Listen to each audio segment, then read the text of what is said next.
Yeah. Hi, oh my gosh, it's so good to see you. We figured out some technical workarounds here, which is always a good flexible thinking solution. So yeah, it's great. The idea here is that we would catch up, have a conversation, hear about what you've been doing, and I was going to ask you 5 questions, and then you can ask me 5 questions. Oh. So first I'll introduce myself, and then you can introduce yourself. So I'm Leyla and Alumni. I'm the founder of the UnSchool, and I'm a designer and sociologist, and I'm very passionate about using design as a catalyst for positive change. And I founded the UnSchool of Disruptive Design 3.5, almost 4 years ago now. And Alexis here was one of our alumni who came to one of the programs. So I'll let you introduce yourself, and then I'll hit you with my first question. Okay, great. Hey everyone, I'm Alexis, and I had the honor of being with Leyla and the UnSchool in October of 2016 in Berlin.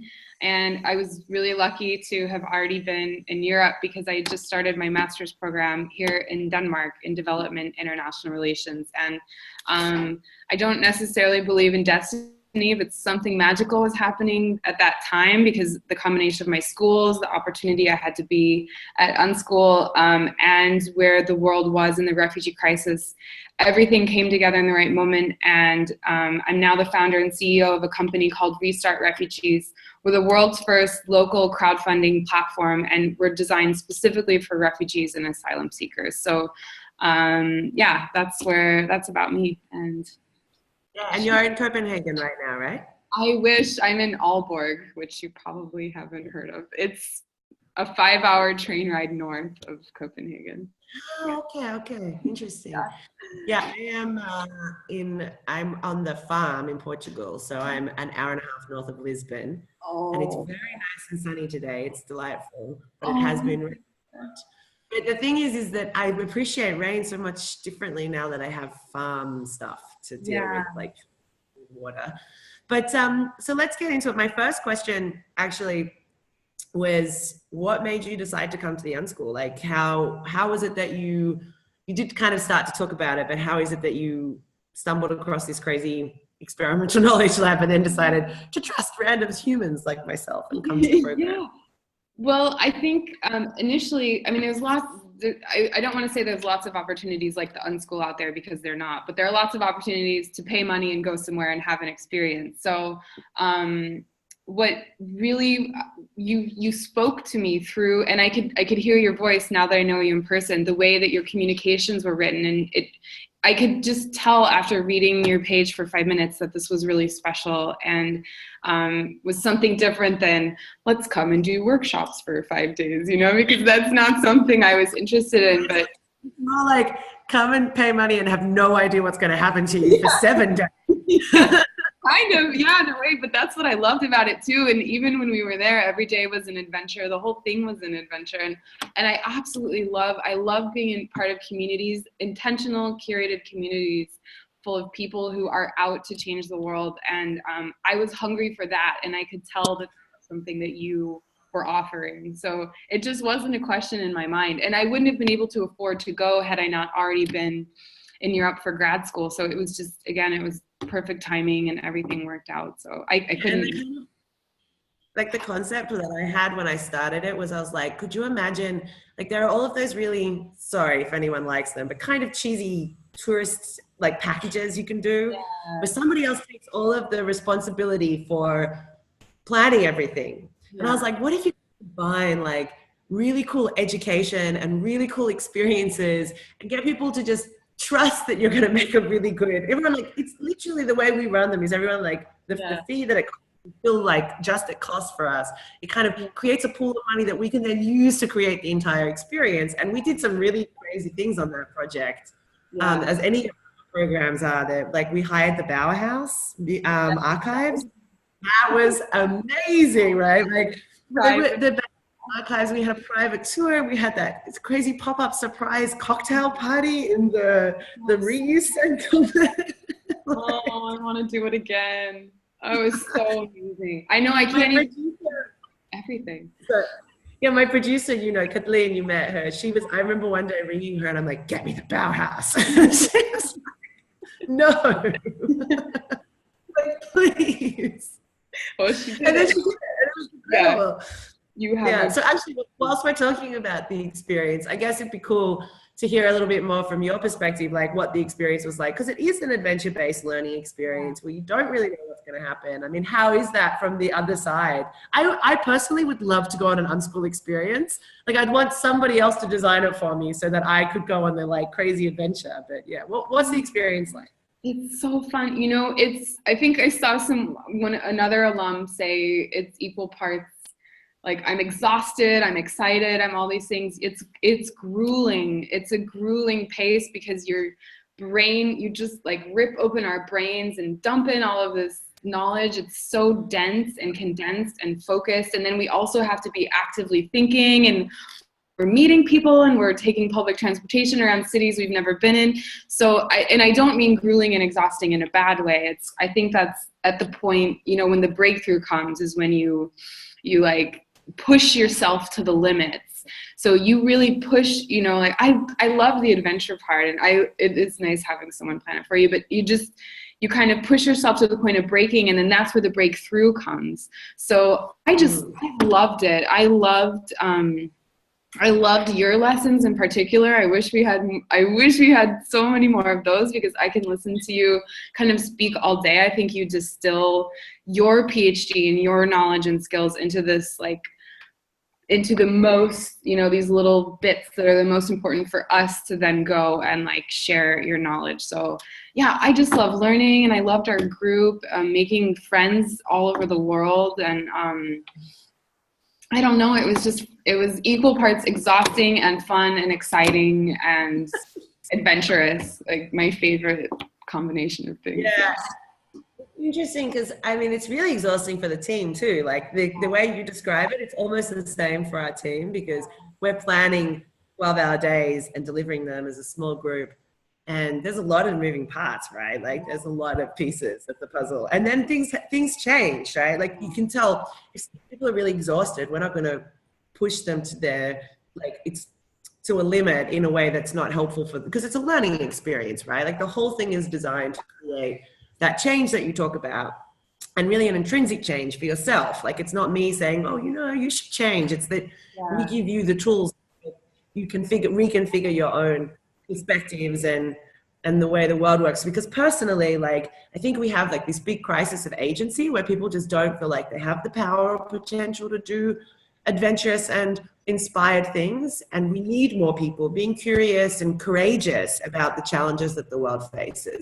So actually that leads me to my next question, which is specific to a really cool initiative that you started. So I'd love to hear about how that came about and what you've been doing, and like how it relates to your experience, because I know that you had a particular experience at the UnSchool that helped kind of seed this. So I'd just love to hear more about that, since I haven't had a chance to talk with you since Berlin. So I know, it's been a long time. Yeah, and so a year and a half ago, and I always tell people this, maybe you saw on the live video, Restart was conceived at the UnSchool. It was the place where UnSchool baby. well, it was conceived at UnSchool, but it was born at the startup weekend, because it was two phases, kind of like my thought process. And anyone probably, since you've started a lot of initiatives, you know, at one point it's just you and your thoughts.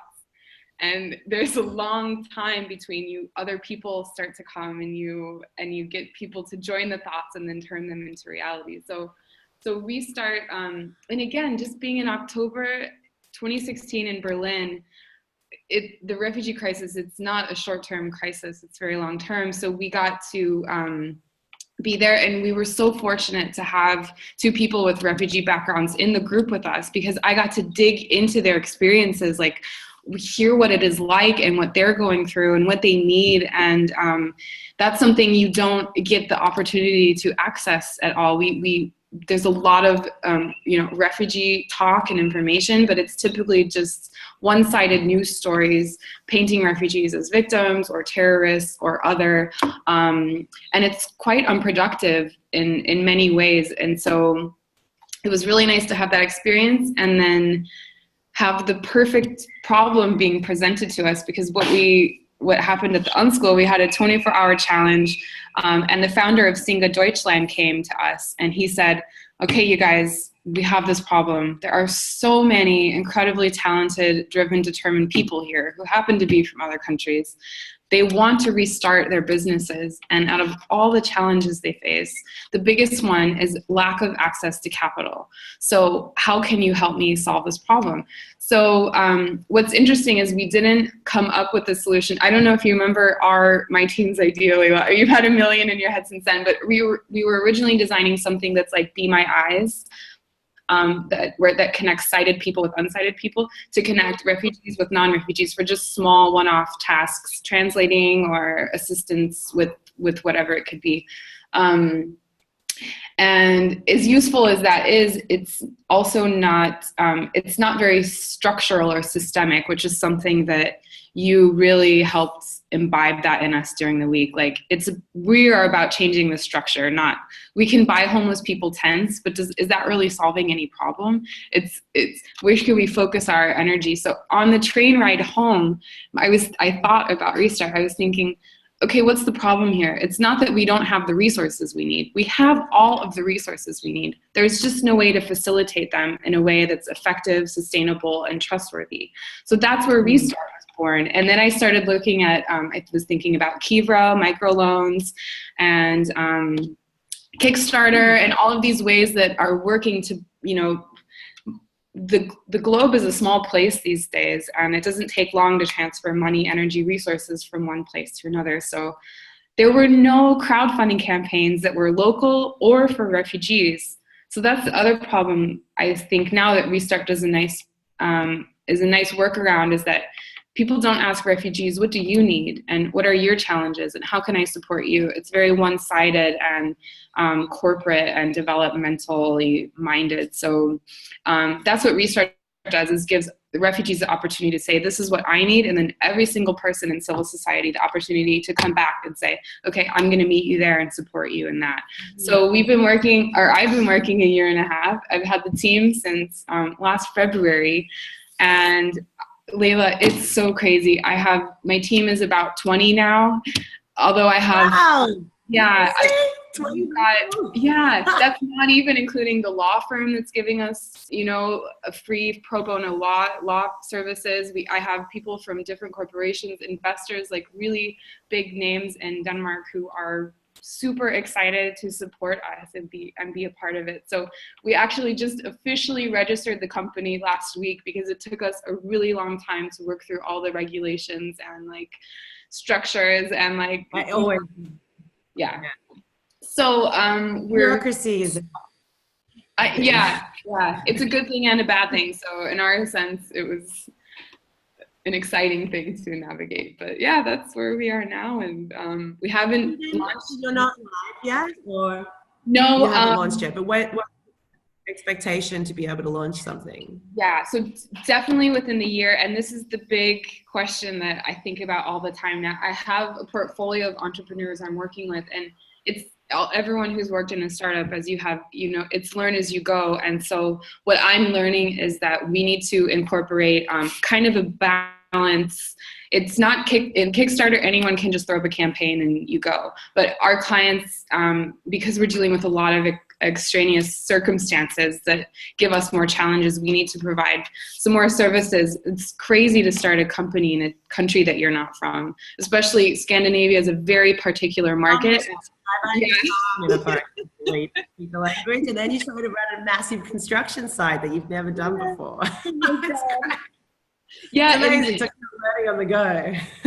And also in Denmark, everyone speaks English, so that's okay for me. But I know in Portugal that's not the case. So you're even dealing with this language barrier. It's great. I'm learning Portuguese, like construction language first. So você fala português.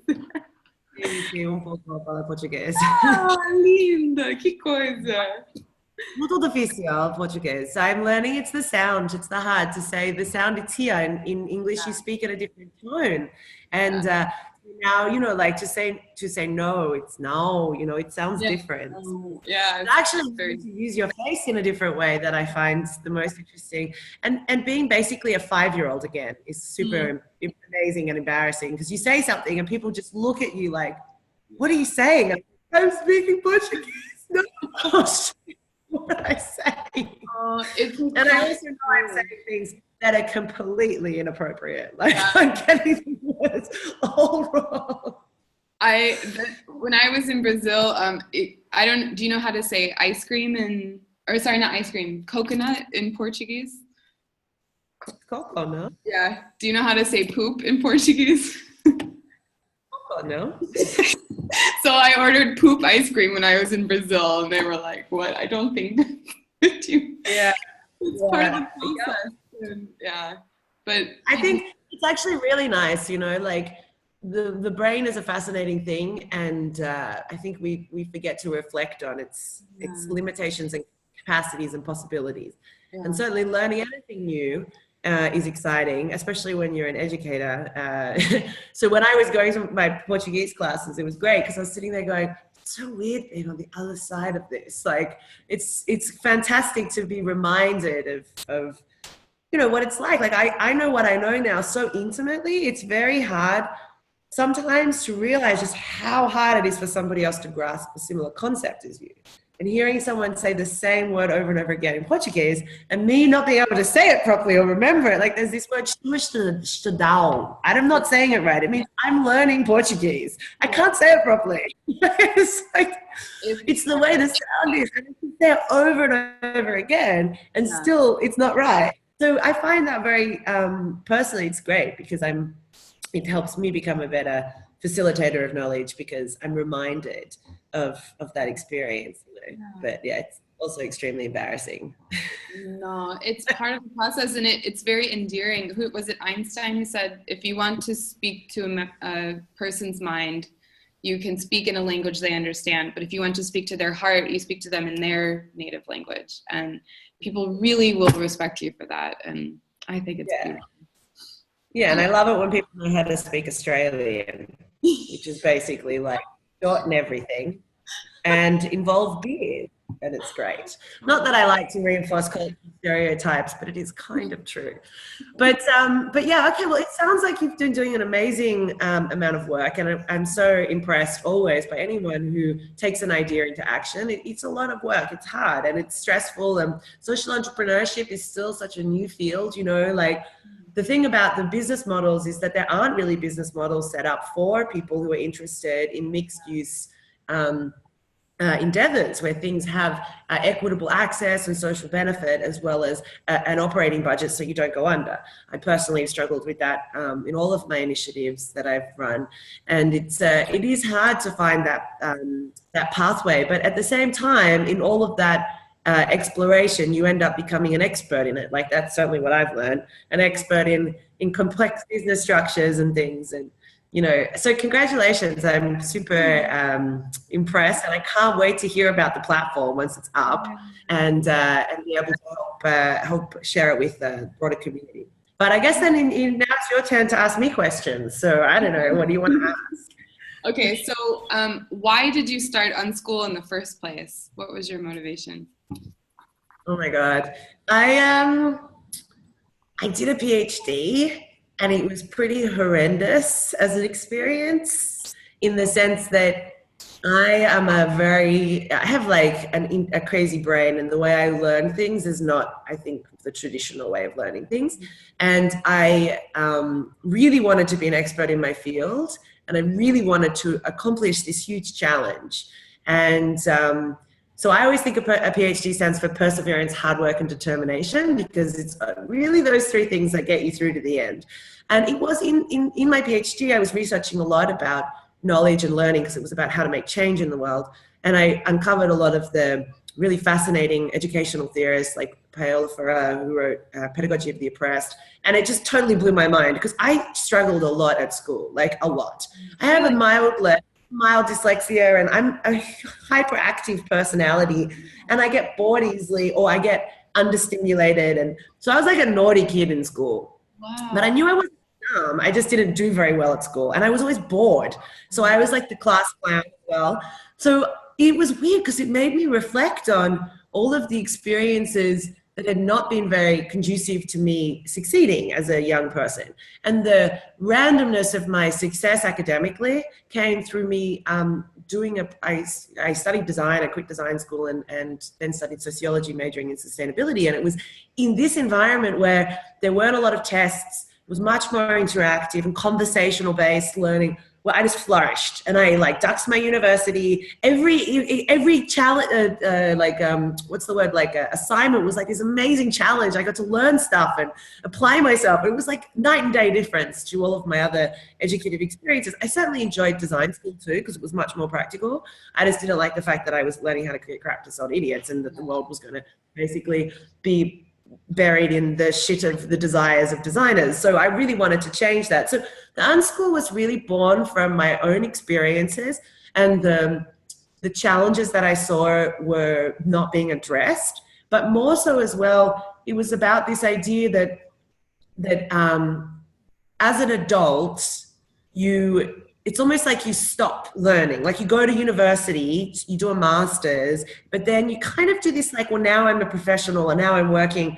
But actually the experience of life is the biggest teacher, you know?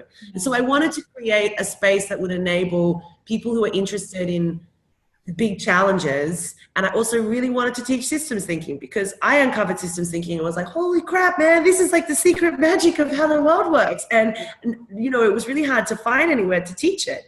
And I didn't want to do it normally, even though I was working in universities, teaching in universities. I wanted to do it in a really fun way. And I wanted to use a lot of these theories and ideas that had helped me really make my own learning experience useful. So that was kind of what the big inspire. But I also had done a lot of work in education, like universities, high schools. I developed a lot of tools and resources through my first initiative, Eco Innovators. And one of the key things I'd learned through that as well was that everybody tries to blame solving the world's problems on kids. They're like, we just need education. I'm like, the kids get this shit. Yeah. Kids understand the way the world works. It's the adults that become super restrictive and reductive in their thinking. So the UnSchool was all about undoing the damage that mainstream education did and providing people with a space where they could rapidly learn the skills that would help them reconfigure their lives and the world around them to contribute to the movement of sustainability and now increasingly the circular economy. So that was kind of what I found it. And to be honest, like, you know, I actually think I'm mildly crazy. Like I actually do, because now I'm doing this project. I wake up and I'm like, what the hell am I doing? Leyla, I think you're kind of crazy too, but I think that's a good thing. It's a bad thing. It's what is like what the ones who we throw a party on the party. Yeah, it's those who are crazy enough to change the world, who think to change the world. It's those who are crazy enough that think they can change the world who actually do. Yeah. I mean, it's all about action, and that's my big thing. You know, I always say ideas stuck in your head are pointless. Everyone can have a bunch of ideas and everyone can complain about the world's problems, but unless you're actively contributing to them, you're getting out there and literally getting your hands dirty and learning and failing well and all of that kind of stuff that we hear. And when you do, you're like, oh, right, this actually works. Yeah. It's a very quick feedback loop.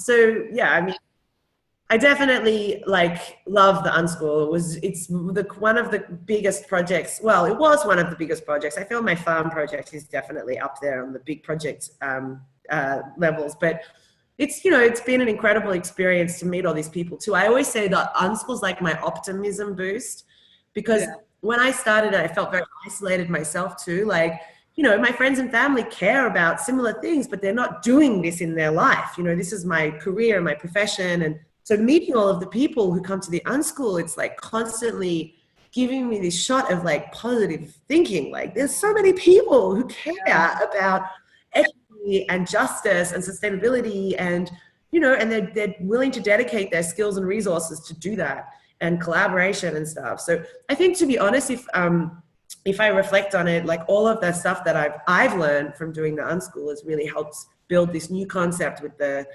farm, and this idea of creative optimism and how to bring that to people's lives so that we can really reconfigure the future. You know, that's a super powerful.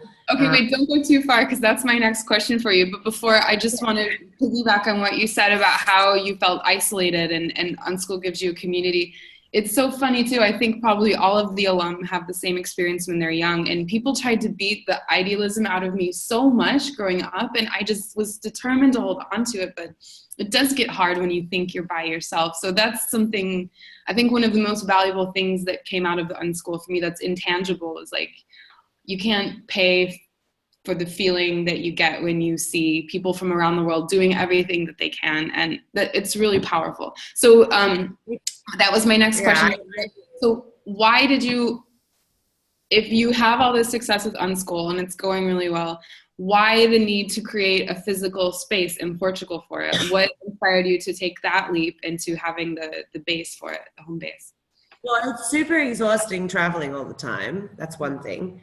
And second of all, I mean, I'm really into sustainability in all its forms, and it's hard to actually manage the environmental impact of our programs when we're relying on a lot of other spaces and places.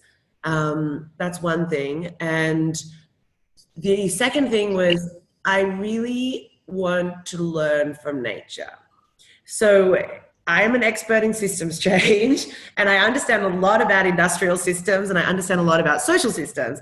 But I was made aware of my ignorance quite profoundly, actually, with a coconut, a coco, which I hope I didn't just in Portuguese that time. And a few other experiences that just made me go, oh my gosh, I really don't understand how natural systems work.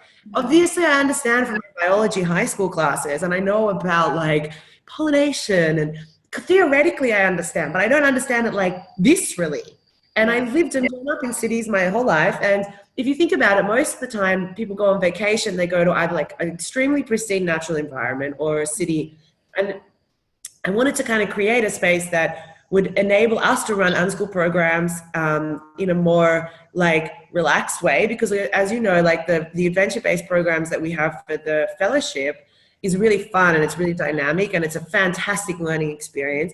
And it's also like one format, right? And I think that there are many different ways of creating experiential learning.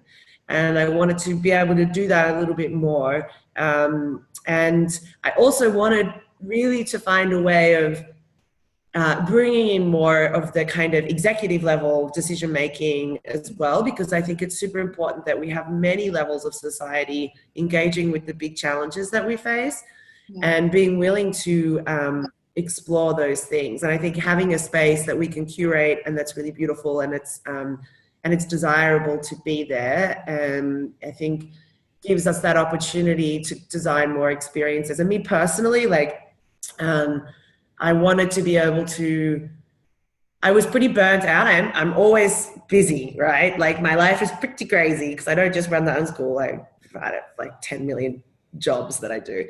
And so I don't know, it was like a personal and a professional need combined. And I made that decision.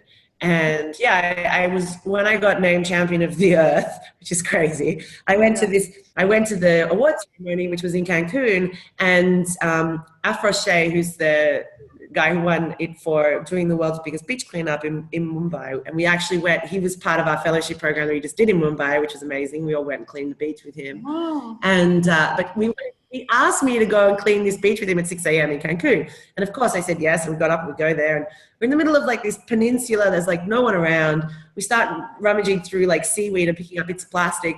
And I noticed this coconut sitting there.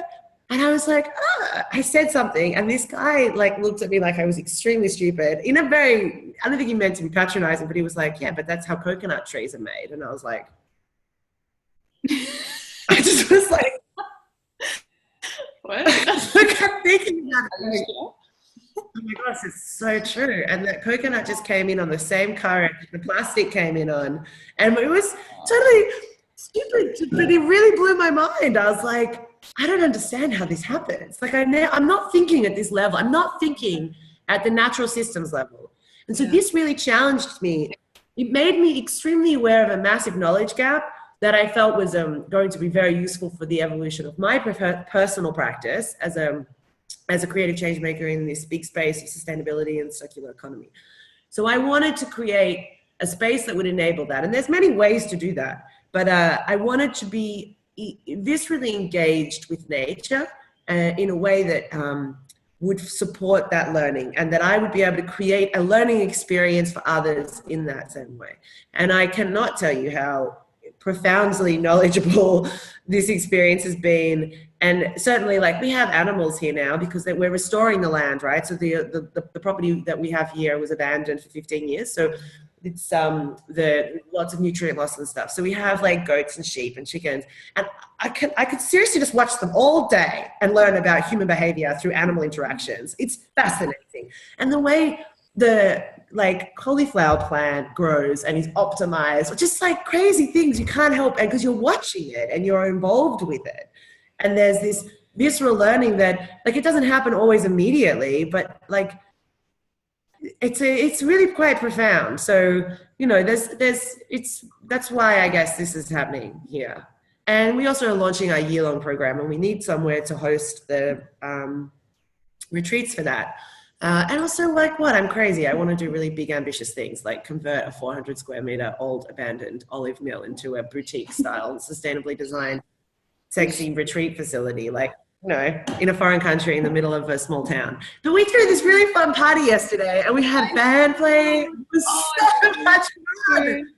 Gosh, it was fun. They're so bad. So sunny. Lisbon is one of my favorite cities in the whole world, and Portugal is one of the best countries too. You picked a really perfect spot. So you just asked me. Yeah. You touched on. Okay, I've got time for one more question. Oh, one more question. Okay. Ooh, okay. What is one piece of advice you would give to someone who is an aspiring change maker? What's the most important advice you can give them? One piece of advice. I'm